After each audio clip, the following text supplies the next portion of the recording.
Starting the conversation. It's not an easy thing to do. And I needed to have a conversation with my brother-in-law and sister-in-law. She was just diagnosed with her third recurrence of her breast cancer, and this was not going to be an easy battle. So I knew I needed to minister to them, but I didn't feel that I had all the tools I wanted to be effective. I was here and they were in Colorado, so I needed to fly to Colorado and minister to them by phone.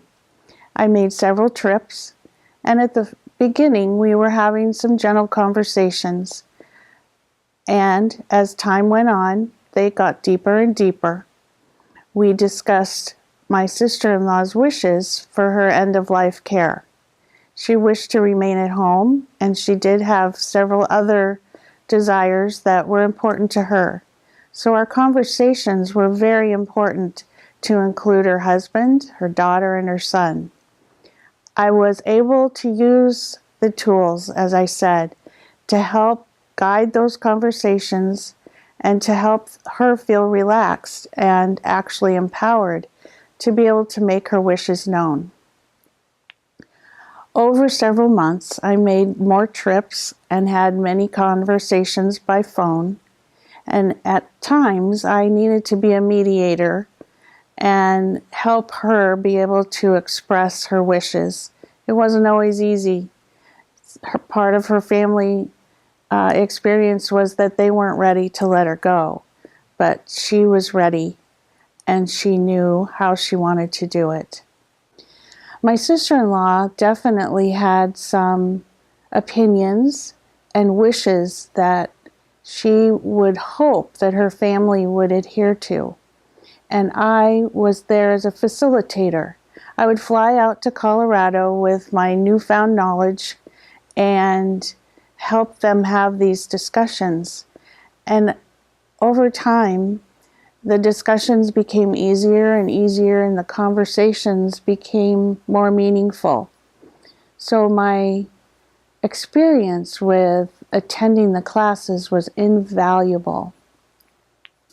I learned a lot about family dynamics in the end of life times, and I had experienced 3 deaths in my own family that really went very well.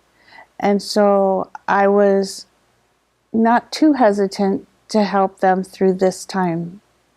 On one of my visits to Colorado, my sister-in-law gave me permission to investigate some church communities for she and her husband to attend.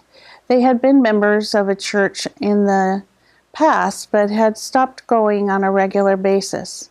I just knew that a caring community would be so helpful for them in this journey they were on.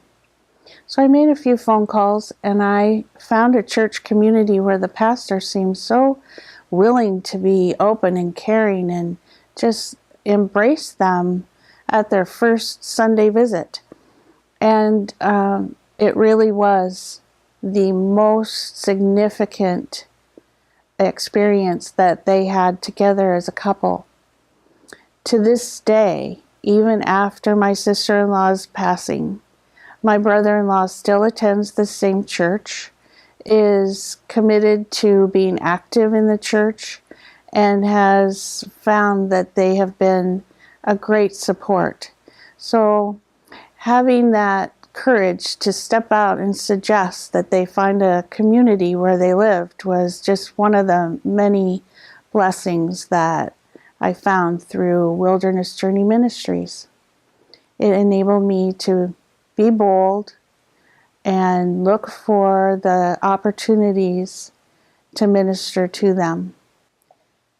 I'm so happy to say that their experience together as a family turned out to be very positive. It could have been difficult, but her wishes were respected. Her husband, her daughter, and her son were all involved in her care, and she was able to remain at home, and her passing was as uncomplicated as it possibly could have been. I can sincerely say, as a nurse and a cancer survivor myself, the more tools you have, the more successful the journey. I'm so grateful to have been given the opportunity to attend the class, get the tools, and put them to use. It enabled me to start the conversation.